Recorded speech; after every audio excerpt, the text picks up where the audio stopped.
I would say that I Yoko Ono'd so hard that I destroyed a boy band. Hell yeah. Hey everyone, it's me, Lizzy Hoo. I'm a comedian, writer, and your friendly guide through life's funny, awkward, and downright please let the ground swallow me whole moments. So if you're looking for some perspective and, of course, a laugh, I'm a comedian. To help you feel better about the chaos of life, you're in the right place. This is The Lizzy Hoo Show. Hi everyone. Today's guest tells an epic story. Her name is Edan Mcgovern. One of those names that you have to say in full. Edan Mcgovern. Such a great name. A slashie. She does everything. Oh my gosh, she's a comedian, actor, dancer, singer, TikToker. You might have seen some of her content, some of the funniest going around. Today she tells a crazy story about dating a guy in a boy band and some of the things that happened there that spurred quite an iconic moment in Australian music history. I would say I felt like an investigative journalist doing this episode, but like way too late in the game. Someone had already done it. But it is an incredible story about how men, especially older men, are really quite scared of young women because young women just don't give a fuck. And that's kind of what I love about them. And it's what I love about Edan. And I think you're going to really enjoy this story. Welcome, Edan Mcgovern, to The Lizzy Hoo Show. It's a bit narcissistic. Thanks for having me. I love it. You like it? It's really good if I forget where I am. Yeah, this is me, Lizzy Hoo, and you're at my show. I'm so excited. Thanks for having me. Thanks for coming in. You've been busy. I'm so busy. Yeah, you're one of the star performers of the Ray Guy musical. Mm-hmm. And you choreographed the whole thing. Yeah. Yeah. It was so cool to get back into it because I was doing theatre before I did comedy. Okay. And then I kind of left it behind because I was like, is theatre a bit cringe? A bit? A lot? Bit. It's so cringe. I was like, wait, maybe I'm embarrassed and started doing stand-up. Is that how you got into stand-up? Yeah. Because you thought theatre was a bit cringe? I thought it was a bit like rigid. I thought okay. like everyone was just trying to be confining or something. Yeah, like the roles available were very much like how close are you in looks and ability to whatever person originated this role on Broadway or on the West End. Mm-hmm. And then it would come to Australia and like you'd almost know who got the part before anyone auditioned. It was like, well, that person's a shoo-in. They're pretty much Australia's equivalent to this person in America. And I was just a bit annoyed. I was just like, I don't want to wait around until the one I know I could be eligible for. So I was just like, whatever, I'm going to start writing stuff. And then I just started doing stand-up. Amazing. Yeah. So you studied theatre? Yeah. So you went from school, you're a theatre kid at school, theatre kid at uni? Yeah, so it was like uni. I went to the Australian Institute of Music and did like a musical theatre degree. Okay. Which was so intense. I bet. Everyone was crazy and you spent like 9 hours a day with the same 20 people for like... Same 20 people, so it's your class that goes with you for how many years? 2. Whoa, this is so different to my world where I went to study accounting. Awesome. I ended up doing like marketing, but I was in a room with like 1,500 other people. Yeah. And you never really got to know anyone. Crazy. So we had some lectures with like when we were doing musical theory and like stuff where it'd be kids from the like classical music stream or whatever with us, but it would be like 4-hour classes of just acting and it was just... Is anyone from your class gone on to be like crazy famous? So many. Really? It's so cool. Who? A few people like in one cohort or a couple cohorts above me, but she was there when I was there. Natalie Abbott went on to play Muriel in Muriel's Wedding. Whoa. In the like when it came back. So many of my friends are just like touring the country all the time and shows. I was like, oh, it happened because one of the talks they give you is like, hey, most of you won't work. By the way. That's kind of what I want to say to people who... We stand up. I hosted the National Raw Comedy Final this year. I shouldn't say this, but I wanted to say to people afterwards, you're never going to make it. Yeah. Because it's such a like, stroke of luck. Right? It's luck and then who you know and the luck of the draw of when you bomb and crush and exactly who comes to see you, and if they come to see you at the right time, maybe they come to see you and you're awful. Yeah. And then someone else comes to see you and you're like amazing, and they're like, you're the best. This is so crazy. Or like, agent or representation or managers, whatever, come to see you and they like you, and then someone with more followers. Oh my God, the followers. That could happen. Yeah, well, I think I was lucky when I started that followers didn't mean like too much. It was like back, 2015, 16. Yeah. That followers was like not a really like a thing, but it's a thing now, isn't it? It's a huge thing. Yeah. It's crazy. I don't know about it anymore. the whole industry. The whole thing. I think I was posting on TikTok because like when we went into lockdown in 2020. Yeah, you were really prolific. Yeah, I was posting so much. And then one day, it's almost like my frontal lobe developed. And I went, how old are you now? I'm 20. I'm about to turn 27 next week. That's probably like, it's around about it. It was about 2 years ago when my brain went, oh, I don't think I want to post part 44, your POV, your English teacher. I don't think I can do this. If I ever do that, it's killing me. I'll have to run away. So I was just like, part 44, your English. That's what it always is. Oh. But you did these like crazy ones. I just remember the office chair ones. Oh, yeah. And you were just like flying around on an office chair. Absolute stroke of luck that I had a real one of those ergonomic office chairs to use for that, because I just like it was just one of my friends just had one. I was going to do it on a normal chair or a spinny chair. She was like, oh, I've got one of those. I was like, I'm so sorry for the video I'm about to make. It's just going to be so mean. Do you think that's a trend though? Do you think like people like yourself who used to post heaps on TikTok and stuff are not? Like they're really phasing out? I've seen it happen. It's really insane. I moved in with a housemate earlier this year, and she used to be like a makeup YouTuber and like a beauty YouTuber, and I didn't know this about her until she like revealed it, and I was like, what? Like how long ago?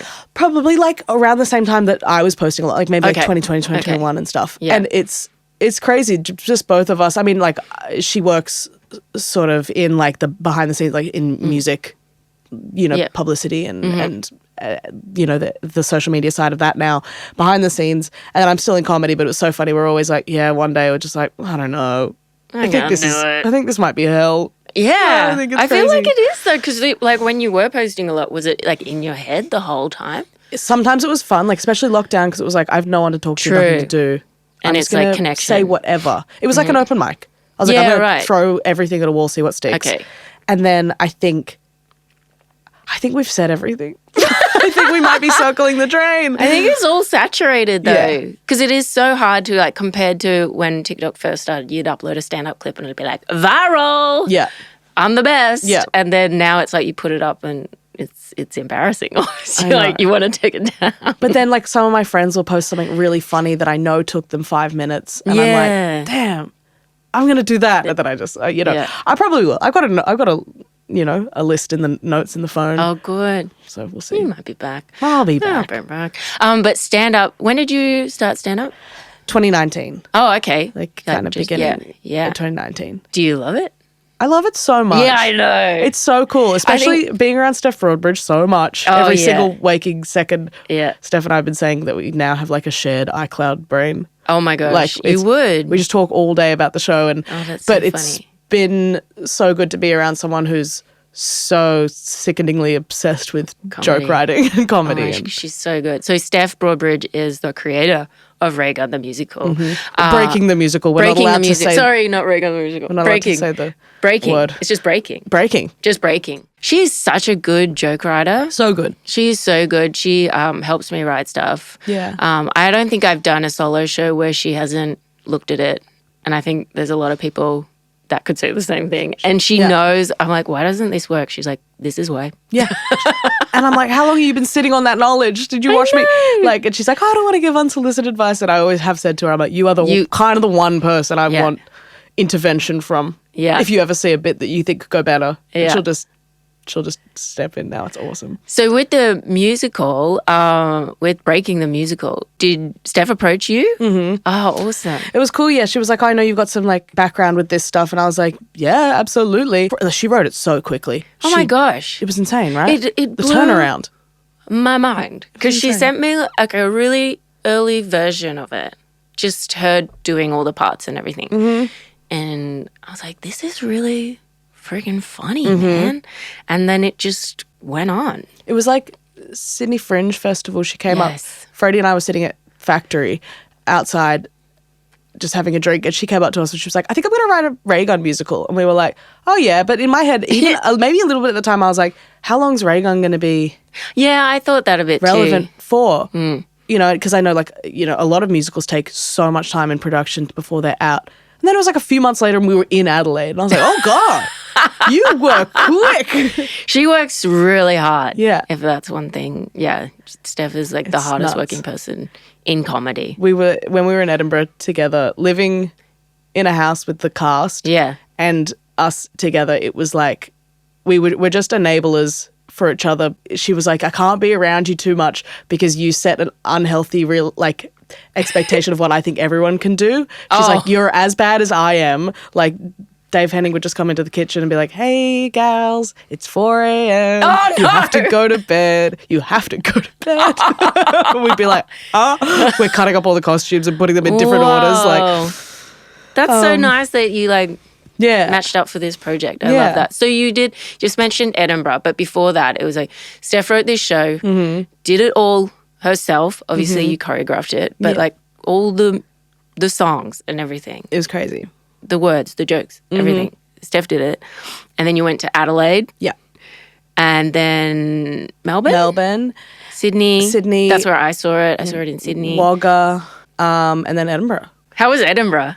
Doing it every single night for how many nights?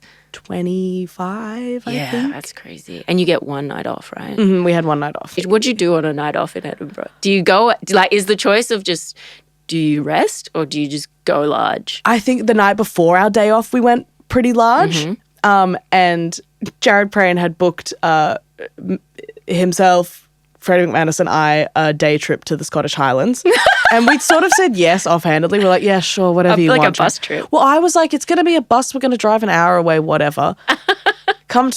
We have to get on this bus at like 6:30 a.m. And it is a 12-hour, or no, more than that. I think it was like, we got home at like 8:30.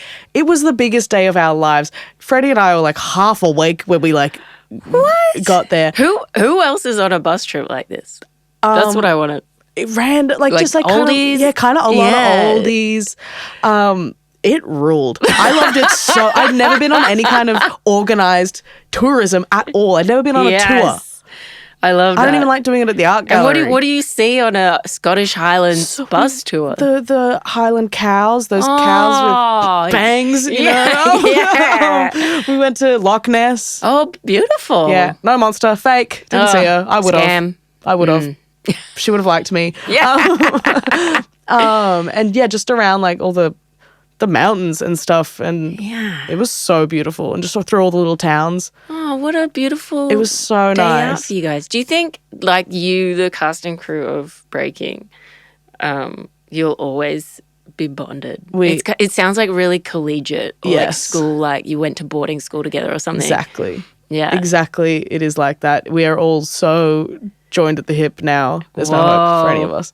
It's fun. It's really good. It's so cool, especially like people that maybe did theatre, a few theatre productions in uni, or there's some people in the cast who did, degrees and come from an acting background and went into stand-up from there. And there's some people who have never done a musical before and now have been in a touring musical. It's so funny. Cool. I think about like Dave Henning, who I only knew from like open mics. Yeah. And gigs. Yeah. Who's like quite a dry performer. Yes. But he played the part of the narrator, right? Yes. Yeah. And now he walks out and starts the show. He's got so much stage presence. I'm like, that is so cute. That's cute. It's so cute. There'll probably be a book written about it.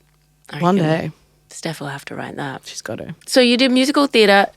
Beck Melrose, who's also been on this podcast, she said that you come up in her Spotify algorithm with your song. Oh my God. Lockdown, I was like, I'm going to do every single career path at the same time. Wow, what so about lockdown, you were like, I'm TikToking, I'm singing. Yeah, I make music, I'm doing all these things. Wow. It's crazy. So you can do that too? Mm-hmm. Wow. You're so talented. Oh, You're so talented. Thanks. You're one of those people in comedy that you find out that you're like, oh, you dance? Oh, you sing? It's like... Well, I guess musical theatre is all of them. Yeah, so true. like, you know, and you pay the price by it being embarrassing. Not anymore, like, you do all though. these cool things, but ultimately, why have you done that? Yeah, well, you're in comedy now. You can be sad. Yeah, exactly.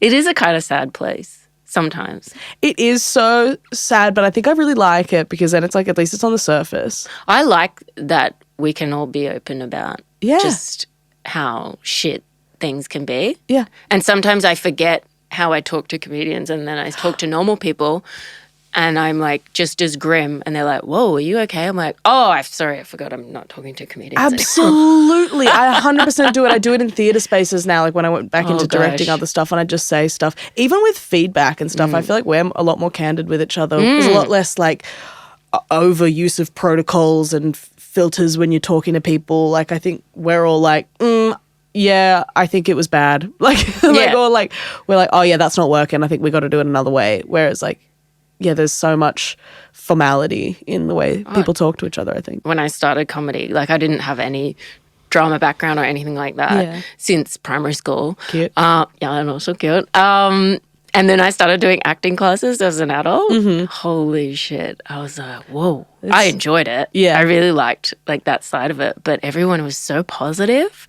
And like going from the acting class to a comedy green room was just like, crazy. Acting class is like you do exercises where it's like look into each other's eyes and you have to look into each other's eyes for like minutes at a time and it's like the scariest fucking I think it's one of the scariest things I've ever done. Yeah. Like looking into someone's eyes for a minute. No one in comedy makes eye contact. None at all. No one knows how. They've never done that in their lives. I reckon that before comedy I did make eye contact and now I've learned not to. Yeah. Avert your eyes. Don't engage. Yeah. Yeah. Literally. Have the conversation down there and just look around this person. Or like even just, I think people are a lot more honest, I think. Yeah. Because in comedy, I think, some people, but with a lot of people, their lives can be insane and messy and terrible at that time. And that's sometimes when they're at their funniest because you just go like, okay, well, what do I have control over? Yeah. I guess nothing. Okay. And then you sort of let go of everything, and that's as I always know that's when I'm funniest is when I'm like one of the gigs I crushed most at I literally was wearing it was one of the worst times of my entire life. I was wearing trackies, a hoodie, no underwear, no socks. What? No underwear, no socks. How crazy is that? Like just rocking up to the open mic. Just like fully covered and naked at the same time. And I remember being like, there's no way this goes well. And that's like always when it goes well. It's always when you're like, okay, I want this one to be really good. Then you overpush it and everyone can feel the neediness on you. Yeah, when you're like, when you rock up, you're like, I don't give a fuck about this gig. This is so, I just want to go home. And that's when you bring some weird energy. It's like dating when you don't give a fuck about a date. It's like, and that's when, it'll go. That's when he likes you. Yeah. That's when they come crawling. Absolutely. Yeah, the crowd is like that too. We smell it on you. I think it's one of those universe things where you can't Maybe it is. grab something so like too tight. Yeah. You just have to be like, whatever, everything's going to go well. But the show was called Edan Mcgovern Eats a Boy Band. Yeah. And that's what your situation is going to be about today. Can you give me like a one-line synopsis about the show? I would say that I Yoko Ono'd so hard that I destroyed a boy band. Hell yeah. Oh my gosh. How old were you? I believe I was 19, 20. The story takes place over a couple of years. Yes. But yeah, I was real young. So I was dating this boy he went to my uni. He was doing musical theatre. He wasn't doing musical theatre. He was doing like musical production. He'd sort of been like kind of almost famous a bunch. He was in some bands that had like a little bit of heat on them, and then he had a like solo thing that was like he'd always almost been famous, never really did. So he was going back to uni to learn music production. And I met him, and he was a few years older than me, and I was like, this is the hottest guy I've ever seen in my life. And we were together, and then he received a message from a music industry person that he sort of knew who had known of him. And they said, we're sort of putting together this boy band, basically. Well, they actually didn't. They were like, band. I mean, it's kind of a boy band, but there'll be instruments. Don't worry. It's not going to be like embarrassing. You won't be doing choreography or anything. Okay. And I was a bit like, oh, that's funny. Yeah. It was like, it's insane the way they chose these boys. And as this story goes along, it couldn't have been a more insane combination of people. So they didn't audition? No, they didn't audition. Okay. They didn't turn up at a shopping centre and be like, okay. Yeah, Star Search. Yeah. Have you watched those old videos with like Sophie Monk in them? Yeah. I love those. And that was my era. I love so much. Yeah. I was watching those recently. No, they sort of like talked to these guys because these guys were all sort of doing music a little bit. It was like a X Factor runner-up, and then someone who'd been on The Voice, and then someone who'd been on Australian Idol and been a runner-up. Like, it was people that had really... So it was like maybe the most desperate men in the whole world. They were like really... Almost there. Yeah, it was so pent up. And I remember meeting them, and I was like super excited. Yeah, you were supportive. This guy I was super supportive. I was like, this is so cool. It's so exciting. And then I met them, and obviously you try and be cool at the start. But I was like, oh no. Oh no. Oh my God. Oh my God. Oh my God. Was it that cringe from the beginning? It was so bad. It was so bad. Oh. They were varying in age quite a lot. I think the youngest one at the time was like a year younger than me. I think he was like 18. And the oldest one was, I still do not know. They keep these ages they fully have stage ages. He'd be in his mid-30s now. Okay. And if he's not, I'm spreading around that he is. But stage age would have been what? I think like 23. Okay, 23. Yeah, so they were sort of supposed to be marketed from like 14-year-olds to like mid-20-year-olds. What boy band era are we talking about? So One Direction has come and then dispersed. 5 Seconds of Summer was the our Australians sort of contribution to that. I always never know what the legalities are around this. I'm allowed. Go for it. You're on the Lizzy Hoo Show. You can do whatever you want. It was someone who had been involved in they were working with 5 Seconds of Summer and then sort of didn't work for them anymore and thought they'd replicate that success again and tried to. But the thing is, 5 Seconds of Summer were already a band rehearsing in a garage. They were already a thing. They were a thing, yeah. And that's why they sort of skyrocketed. But he sort of went, okay, I'll manufacture this again. And I think that is where you play God too much and you create like an evil potion. And these boys were just insane. I remember meeting them, and then they were like, I would say the worst one and the funniest one. He was like, oh, we have to go. Like, I'm being recognized in here. And we were at, like, I cannot explain the shittiest pub in the world. Sticky carpet, like they're playing the Keno Dogs on the TV screen. You know what I mean? And he's getting paranoid and he's about like, being recognized. The paparazzi. Oh my God. Like, what are you talking about? So I was like, okay. I sort of kept it in for a while, but I think, my boyfriend could tell. He was like, So what contributed to this false sense of fame? Just small doses of attention, I guess. Like, there were, the band ended up doing, pretty early on, doing like a Pitt Street Mall pop-up. And there would have been like maybe 50 girls turn up there. Like, there was, it was just enough to, I think, fuel their egos. And then, like, an interesting thing about when bands come out in industry plants, and like you hear that word all the time, but it is like there's so many things that go on, like all the fake fan accounts that are started by record labels and stuff to sort of kickstart this fan base, which is really funny because I knew that the boys were all helping to do that. So I knew all of these fan accounts. It's so psycho to put like, my favorite one's this one, and like have like. So they started their own. Yeah, they were running their own fan accounts. Wow. Did they have to do however many each? Like, okay. Was that a directive? Yeah.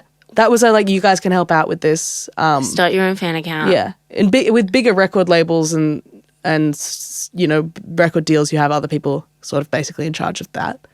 What? That's people's jobs. Oh my gosh, we should do that in comedy. Wait, I'm going to start a Lizzy Hoo fan page and you have to start. I'm joking, right? But like, fuck, that's insane. So they had to start their own fan accounts. They were starting their own fan accounts. It was just all really insane. And then they were sort of doing the behind-the-scenes stuff of like, you know, auditioning basically in front of record label executives and, you know, all of that kind of stuff. And they got a deal. They got a deal. So distribution from the Pitt Street Mall gig or from another gig, so something else. But it was with a major record label, which I think that's where I'm that's supposed probably to where not. You can't say. Yeah. But major. There's like 4, you know. Okay. Take your pick. Pick and believe. Yeah. Whatever you want. And that was like really exciting and really cool. Of course. They were, you know, they had a little bit of money to do things, but it's like you can't give stupid people money. You can't. It was insane, the things that So they all got paid, like... Yeah, a little bit. Like they had recoupable costs, basically. Okay. So then they were sort of taking Ubers everywhere, living large. Ooh. It was insane. I was really trying to be supportive about it, but I was like, I hate these dudes so much. One time they were out at night partying and they didn't want to go all the way back to where they lived because I think a few of them were living together in like down near Cronulla at the time. And so they went and tried to sleep in the recording studio. But, so rock star? Yeah. But it was locked. Okay, fair enough. And so they broke the glass door trying to barge the glass door down. And it was like, I can't wait to get them a definition of what recoupable means. Yeah, the profit and loss statement on this one, far out. This is your pocket, fellas. So they've got this bravado, they've got this like ego now that they think they can knock down. I'm looking at a studio door right now, like going through glass just to sleep in it. Okay. It was insane. And I remember one time I was like, okay, well, that can't happen again. And I offered to pick up my boyfriend do you remember World Bar? Oh, yeah. They were at World Bar. Beautiful place. So beautiful, classy establishment. I think I've done comedy there before. Oh, I remember they used to run a gig there. I think I did it once too. There's a lot of like fake plants around. Very fake plants. Yeah. For anyone that hasn't been there, they had like drinks out of teapots. Oh, very mid-2000s. Like bright blue. Oh, very lovely. Crazy. So they got kicked out. Yeah, of World Bar. Well, yeah, I think so. And I was picking up my boyfriend, but then he was like, "Oh, can the other one get in?" And I was like, "Fine." And this guy he's sitting right behind me. I'm in the driver's seat, and he's sitting behind me, and he's like, "I don't know, you don't like us." Oh no! How can you tell? What vibe are you giving what off? Vibe am I giving off? The way I don't speak to you that much. And he was like, "But you know, I think you're great. Actually, your boyfriend knows how I feel about you. I really like you." And I was like, what? What is this? What is this? And then I was like, hey, and I look over to my boyfriend who's already very punch hole in the wall coded. So I'm like, and then I just see him sort of start to like vibrate. And so I'm like, you have to shut up. You have to shut up. This cannot be happening. And he starts grabbing the back of my headrest. What? And he said... And he goes, I know I've got a small dick. And I was like, why? I didn't know that. And he goes, and I know he's bigger than mine, but you know what I mean? Like, I could still be good to you. And I'm like, and I'm just trying to drive, and I'm driving on like past like Broadway Shopping Center, and I'm just like, what is happening here? I cannot for the life of me understand what is going on in this very moment. So I pull over the car. I'm like, you have to get out. And he's like, why? I can't be hearing about your small dick anymore, buddy. And you're screaming. And he's like kicking the back of my chair. Like, no, I've got a tantrum. Like when you sit in front of a kid on a plane and they're sort of just kicking the back of your chair. Yeah. And I was like, you have to go. And then he goes, what? I just told you. Yeah. I have a small dick. He's like, and now you're going to kick me out of the car? And I was like, yeah, dude. And so that was, So he got out of the car. He gets out of the car. My You're boyfriend, like, take your small dick and get out of my fucking car. I was like, get out. And I drove off. And I just like look over at my boyfriend who's just like staring into the windshield. He's like not looking at me. And I was like, okay, whatever. And then like, so there's a part of the story that gets significantly less jovial and comical.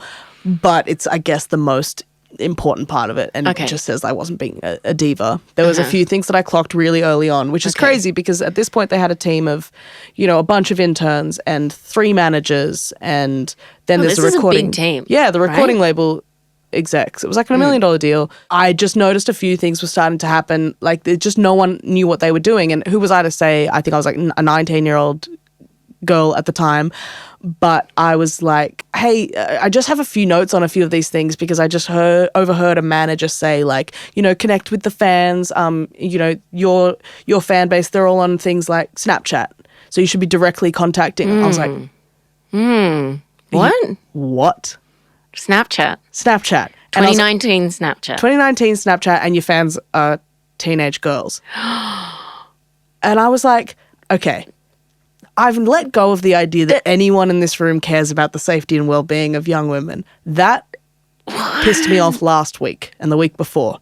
You guys are bad at your jobs. Whoa. If you say you don't care about young women, you're going to care about the paperwork you're going to have to do one day. And you're going to care about the money you're about to lose, hide. which is exactly what happened. Yeah. And I knew it for so long, and they basically banned me from being anyone, like all the girlfriends of the other boy band members were told, do not talk to her. She's a whistleblower. Do not talk to her. So they were really standoffish, and I never understood why. Oh, you're just trying to be I was like, nah. I was like, hey, we should all hang. And they were like, mm-mm. So they knew too. It's hard to say. I think they were being lied to a lot and mistreated a lot. And particularly one of them who I ended up about 2 years later. Once I'd been broken up with this boyfriend for a while, ended up reconnecting with her. So, like, basically, TikTok was sort of happening and people were sort of talking about these things. I think I posted a few things kind of offhandedly, a bit snarkily about some of the members of this band. And I got a message from one of the people that, she wasn't standoffish to me at the time. She was just always a bit like, it was clear we were being separated a little bit. And she was sort of dating one of them, and she sat me down for drinks and was like, I want to tell you everything I haven't been able to tell you yet. Whoa. Yeah. And she was like, you were right and everyone called you insane. And I was like, I know that.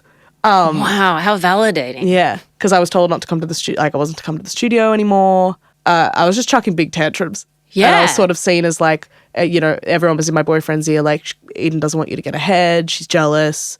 She's sabotaging your career. And I was like, I am the only one helping your career because your digital footprint is about to get crazy. You find out, like, the members of this boy band group are contacting their fans, mostly teenage girls. In a pretty inappropriate way. And this girl, I can say Ash's name. Her name's Ash, and we start talking about everything. She tells me everything she heard.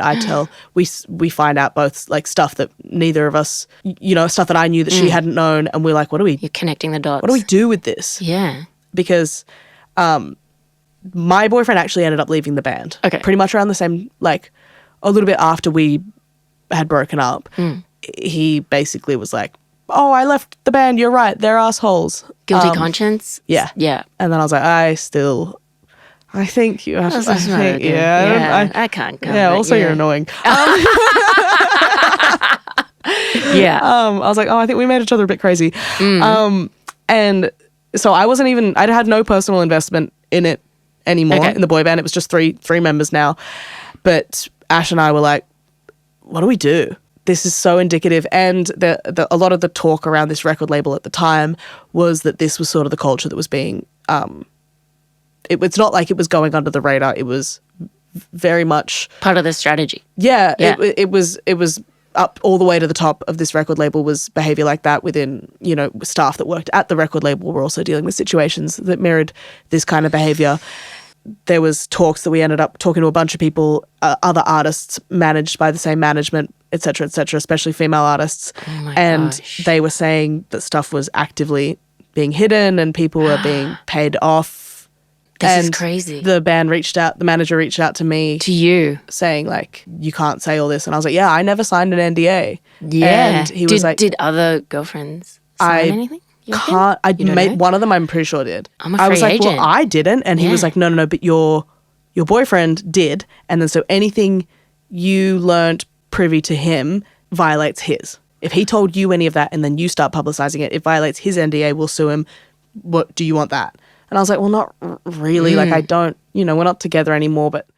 You don't want to, like, completely ruin his life, sort of thing. But I sort of just big dogged them and I was like, shut up, don't talk to me. Which turns out you can just do. You can just be like, shut up. And then like men 25 years older than you will be like, okay. I think men are seriously scared of They're so young scared. Women. They're so scared because they know we're crazy. Yeah. Like they're like, they're crazy. And I'm like, you don't know the half of it. Yes, and not in the way that you think. Yeah. I'm crazy, not delusional. Yes. And so we sort of just started attacking them from all angles. We're going crazy on social media. Oh my God. And eventually, devastatingly, but I was so glad that they felt comfortable reaching out to us. A crazy number of young women who were at the time teenagers, and some of them were still teenagers at the time they spoke out to us, basically, came through with all these absolute horror stories. And we were like, okay, I don't even know what to do. Oh my God. About this. And we just kept talking about it. In the show, I sort of spoke about this phenomenon that, like, men are always like, oh, women be yapping. Oh, it's like, and you're terrified of it. Yeah. Because now you don't have a job. See ya. Yeah. Like, we chat, and it's it's the biggest survival tool for women, I think. Yeah, we communicate. We're good to talk at it. about stuff and find out info. We gossip. And you're going to get found out. Life-saving for a lot of people. It really is. It's like, also they're like, oh, women, they just talk too much. I'm like, what do you think the UN is? Yeah. Having a chat about some serious issues. Gossip is a way of life. Yes. What do you mean? That's something I've never actually thought of before that second. What do you think the UN That is the girls are gathering around, they're having a chat. Yeah. They're debriefing. Right. We debrief on everything. We don't spare details. Yes. Like any new date or job interview or anything, it's like, give me everything. We're collecting data. So we did that, and then a lot of chain of reaction started happening. What year? This was in the middle of 2021. We were working with a few really brave women in the industry, ended up helping us. It had to be completely anonymous because their jobs were still working at a lot of these places. And we were working with a few of the young women that came forward to us, and we were working with a journalist that we were put in touch with by some women in the industry that said, like, you can trust this journalist. You're not going to just open up to this person and then they're going to utilize some terrible experiences for, for publicity or whatever, for an article. So we were talking to him and some detectives and all of this stuff. Yeah. Whoa. Crazy. I guess just police officer, but they say detective, blah, blah, blah. Yeah, detective's cool. Yeah. But how are you feeling at this point? Are you feeling confident? Are you feeling brazen? Or are you like, fuck, I don't know what I've done here. Like, this is too much. I think both at the same time. We were, there was a few of us on board at this point sort of working together. And I think we were a little bit like, this is getting so out of hand. The names that are being spoken about right now, there's no way we can touch them. Whoa. But we were also like, it's seeming like we're gonna. We're like, what have we got to lose? Like, we're tiny. And if we are these like very, very young girls throwing like a little pebble at a big building, it was like, yeah, but that means it doesn't matter if it doesn't work. We tried. Yeah, it's not being like, that'd never happen. I was like, what's going to happen to you? Like, it's no loss to you. Nothing. Yeah. I mean, in a way, a lot of people put a lot on the line because, like, a lot of the other girls in the situation, they knew these boys through being artists themselves. Okay. So they were like, particularly Ash was like incredibly brave in the fact that she knew it was going to burn a lot of bridges in terms of like people maybe wouldn't want to sign her, to record labels and stuff if she was seen as exacerbative. Yeah. What about you at the time? Like, did you still have any inkling to be a musician? I guess, and in that world? A little. I was definitely mostly in comedy now. But I actually, one of the old managers of the band, there was about 4, and one of them quit. He ended up messaging me a while later because I went to lunch with him and the boyfriend when we were still together because I was chucking such a hissy fit at home that he was like, maybe you'll feel better if you meet this manager. He's kind of the one with his head screwed on the most. And I was like, I would love to. Okay. So I sat down. And you had lunch. And I had a lot of questions. What kind of lunch? pub. Oh, a pub. He didn't even like give you a nice lunch. No. And he was like, yeah, I'm gonna look out for them. I'm gonna make I hope you trust me. I've got daughters. I've got daughters. And then anyway, whatever. Things got a lot worse, and then this manager ended up quitting. Right. And then he came to me like a year later and was like, hey, I want to reach out. Can we chat? And he just told me a bunch more. Guilty conscience. He was like, I didn't do more. He came and saw the show as well. Whoa. Yeah. In Melbourne. In Sydney. The first time I kind of did a kind of work in progress of it. Oh my gosh. And told me a bunch of stuff I didn't know that had been completely covered up. That you could incorporate at least into your next show? Or? Yeah. That's the thing. I was like, do you have anything funny? Because these sound really sad. Yeah. I do comedy. These are really grim. Do you have anything like funny that they did? I think I sort of spoke about it in the show as like when I don't know what to do with something because it's making me so upset or angry, I just have to find it funny to cope. Like I just have to turn them into a character that's not real in my mind and be like, wait, he's so like obviously not the bad things that he did, but I just had to end up being like, I'm going to lose sleep. I'm going to make myself sick over how annoying these men are. I just have to characterize them in my head to the point where they are funny to me. Yeah. And they are so funny. It's so crazy. Batshit crazy. I was like, it's not a story of these like really, impressive, talented, like they weren't manipulative in the way that it was like, when you hear people about in the music industry dating people, it's like, oh, but he was so charismatic and that's how he got power over people. People like, we're seeing the Diddy case and stuff like that. It's like, these were prolific people. It's awful, but you almost understand why they got away with what they did for so long because so many people were listening to them and seeing them as like these talented people. But I was like, I have to beat these guys because it's so embarrassing. Yeah. If I am hoodwinked by the most embarrassing people I've ever met in my life. Just a cloud of hairspray around them. If I don't come out smarter than these guys, that's not going to do. I love that this is the fuel to your fire. I was like, I love it so much. Literally. I love it so much. Okay, so you've gathered all this research. You've gathered all this data, and then you're speaking to journalists. So the articles start coming out. Far out. We keep talking, and management drops the band like a hot potato. Yeah. They're like, oh, we denounce, we don't stand for, hey, we love women. They're like, you know what? And we've always said girl power. Yeah. And then we knew this was going to happen. So we were like, hey, how about this girl you paid off and this and this and this and this and this. And then it was like, we have decided to step back. Okay. And hand this over to an external PR company. Yeah, literally. We were like, we are taking time to reflect. Yeah. I was like, bet you are. And then it sort of trickled upwards. There was, I wouldn't say like we were the ones that started this. There was a lot of, it's obviously the Me Too movement started us, which, a lot of other like artists were sort of being held accountable for stuff like this. And then it trickles up because you go, okay, well, who paid for that? And who covered that up? And then it goes up and up and up and up and up. And then the CEO of the record label ended up getting fired and all of his lifetime ARIA awards stripped of him. Bye. And it was like, oh, oops. We were like, that is so crazy. Yeah. It was just, I guess, like a cultural thing. Again, I'm not claiming that we did it, but I'm claiming a part of it. No. I'm claiming a section of that pie. I keep thinking about what you said before, like you kicking the pebble at the building. Yeah. And I'm like, yeah, you kicked the fucking pebble and the building went.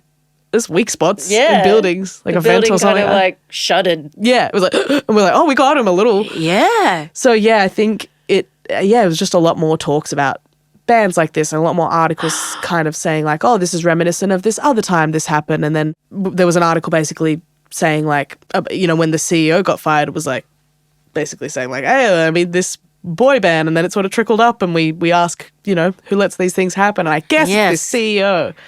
Definitely. Like he was like a music industry mogul. Wow. And then I was like, I'm not done. I'm going to write a show about it now. They're like, please stop talking. You have taken everything. I got a message from someone being like, I just saw this boy band member working at General Pants, folding jeans. And I was like, that's awesome. They're still out there though. They still try and do stuff. Really? Yeah, They try and like do as the band? No, the band broke up. Okay. Disbanded. Okay. Because one of them also was like, I don't stand with what my bandmate did. And then we were like, are you sure you want to do this? Because yours is so much worse, dude. It's like a little army. Yeah. This is crazy. This is like incredible. This is almost a movie. Right? I think maybe one day. I feel like this is a movie. It's Erin Brockovich-ish. Yeah. You know what I mean? Like, I love that it comes from like young women who were just like, no. And we have the power and the tools, TikTok, to do this. All we have to do is start talking shit. It's so fun. And laughing at them gives us the power back. Some of the young women have come to the show.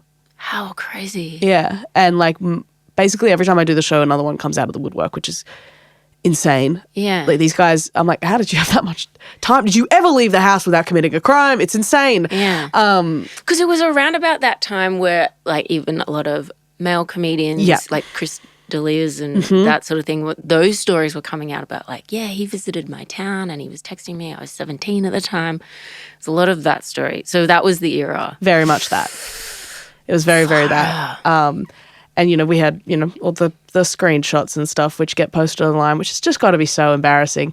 It's so embarrassing. So embarrassing. It's so embarrassing that they try and backpedal from it and be like, we stand with women. I know. And I was like, do you? Because we have all these screenshots. You know how to screenshot? They probably don't even know how to screenshot. That's it. You guys are old. You're acting like old people. They're like, wait, how has she got that of my texts? Oh my goodness. Hell. So yeah, it's insane. They still try and do stuff, but I like to try and be behind most doors they open.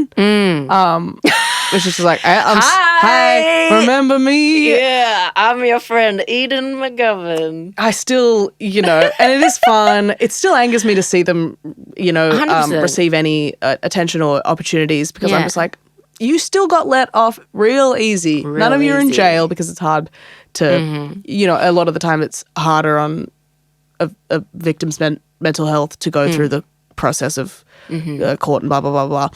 I still get a visceral reaction when I see them. I remember me and my podcast co-host were in line at the TikTok Awards. Yeah, yo. In line for the glam bot. And I saw one of them and I just started arcing up, and I'm sorry to say, but I did. And Lockie was like, Edan, we're about to do the glam bot. Can you not cause an altercation at the TikTok Awards? Is that asking too much? I was like, I guess that's not asking too much, that I wouldn't throw myself across the room of the TikTok Awards. On the glam bot. Is the glam bot the one the circle? It's slow-mo of me just launching myself at someone. Yeah, it's the like... That one. That one. I would love to have seen that mid I would love to, yeah. You just getting off it. Just fly kicking someone on exactly. Glam. God, it was so funny. Wow, so they're still hanging about. Oh yeah, they're around. But far out. How do you feel? Like, how did you feel after? Like, was it like, sense of justice? Yeah, I think it was. It was.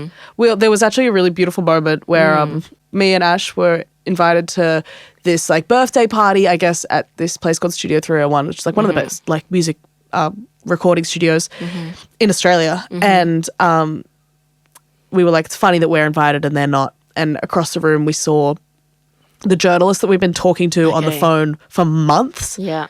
He's this beautiful gay man in his 30s. And we all see each other and he just starts like kind of walking really fast at us, and then we kind of run at him. And then like we're all kind of crying and we're all like hugging each other. God. And it was like so beautiful. And we had 500 champagnes. million. And then they're doing this tour of the recording studio for a few of us. Yeah. And at one point, this might be my favorite story within the big story because it encapsulates like how funny things can be in a story that is like, I guess, in nature not funny at all. What happened isn't funny, but everyone involved is the funniest, craziest people I've ever met in my life. And just so many times Ash and I would look at each other and be like, what's happening? Like we're in this room and there's this grand piano in this room and we get taken in. We're like, this is amazing. And this guy sits down at the piano, and he's just produced for Pharrell.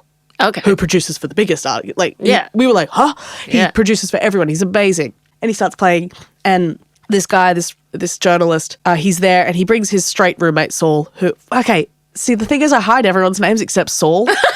And I'm never going to not. Shout out to Saul. Yeah, Saul is here for one episode and he is my favorite because he is not in love with the journalist, but the journalist is absolutely in love with his roommate.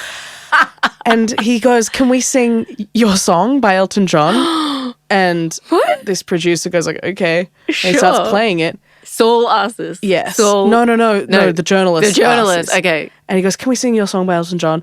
And he's like, and the producer's like, okay. And he starts playing the piano and it's beautiful. And this journalist starts singing. And I don't know if he was good before the champagne, but he definitely wasn't afterwards. But he's really enthusiastic. And he's kind of like wistfully looking at his like roommate. And he's like, you can tell everybody. And Ash and I are just standing there like. In the best recording studio. In like. In the country. And we were like, we won. I guess. We did it. This was supposed to be our momentous we did it moment. And he's like, a little bit funny. What the hell? This feeling inside. Oh my God. And then we were trying to leave this place. And this other guy is we were like, we can drop you to a train station. This other like young producer. And he's there. I don't mean to say anything mean about him, but basically the whole time he was like, I just want to say I have a girlfriend. And we were like, we're dropping you to Green Square train station. Bye-bye. And then Ash was talking about she has 2 cats at home. And he was like, I wish I could meet them, but, you know, I just think it'd be weird if I was in the house with all you girls. I mean, because I have a girlfriend. We were like, no one's trying to fuck you. No. I can't express. Whoa. We were like, oh, she's, and you'll get home to her real soon. Oh. It's going to be fine. We were like, man. The cycle continues. It never ends. It never ends. Oh my gosh. Edan Mcgovern. Edan Mcgovern. You got one of those names that you have to say both names. That was an excellent story. Thank you so much. Thank you so much. For coming on the Lizzy Hoo Show. That was awesome. What a fucking wild ride. It's crazy. I want to see the movie. Yeah, I really I'll make do. it. Yeah, I really do. Where can people find you? You obviously have your own podcast shows, TikToks, Instagrams. Yeah, there's the Nobody Asked podcast with Edan Mcgovern and Lockie McIntyre. Mm-hmm. It's good. Listen. Yeah. And then I just have Instagram and TikTok and stuff. And I don't know if Breaking the Musical will be on in a city near you when you hear this, but if it is, go to it. Yeah, please check out Breaking. Yeah. It's so good. It's silly, but it's also really, really heartfelt. And there's a message. Mm-hmm. Subtle. Yeah. It's not like jammed down your throat, but it's really fucking good. Thanks for having me. Thank you.